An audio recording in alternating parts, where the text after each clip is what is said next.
Hey guys, my name's Landon Day with Graphic Authority, and today I'm excited to show you some new products from a line that we're calling the Edge Collection. So thoughtfully named after the edges that are coming in the collection.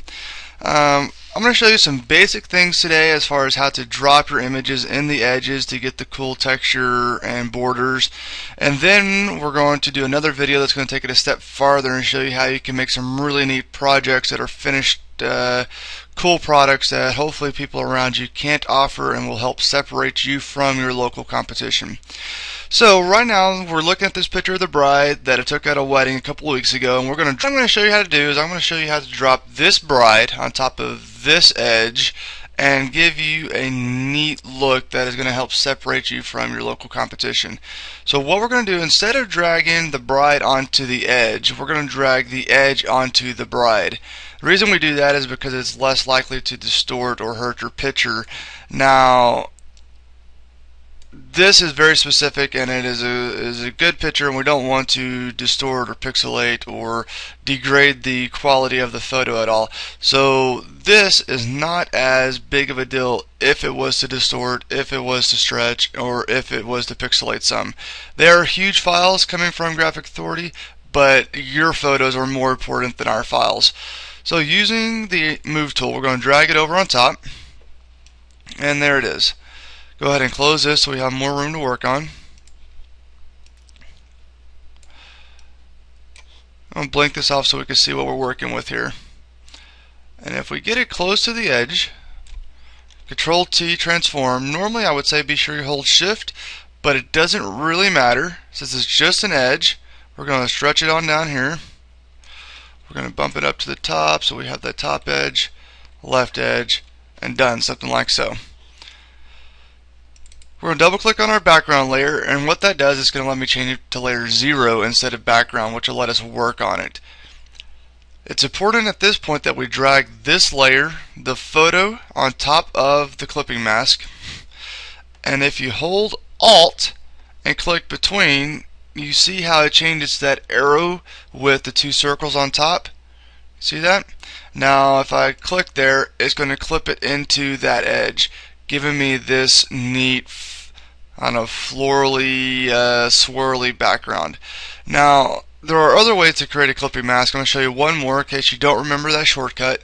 Is to come up to, I believe, here to layer, create clipping mask, and it goes right under the layer right under you. That easy. Now this is still a nice looking photo, but we're going to tweak it just a little bit. A couple of things that I want to do is I want to be sure that I don't have this grungy watercolor texture on her face.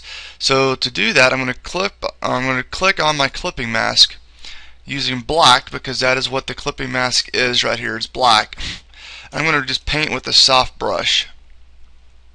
You could come in and paint with a grungy brush, black, that would help take it off too.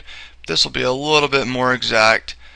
We're going to be sure it's off of her face, come down on any part that's really skin, and we'll take some off of her hair here in just a second as well, but we're going to do it just a little bit differently.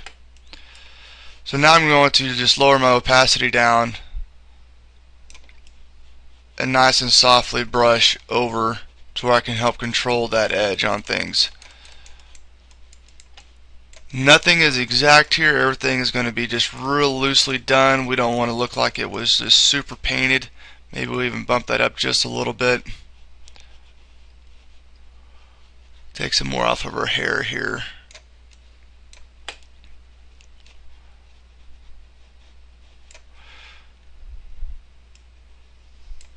So something sort of like this. We could come through and continue to go and build, especially where her whole dress is gone here.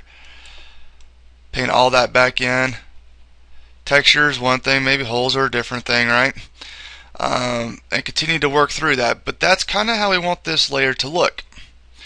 So from here, what we need to do is we need to put a background color back behind this edge.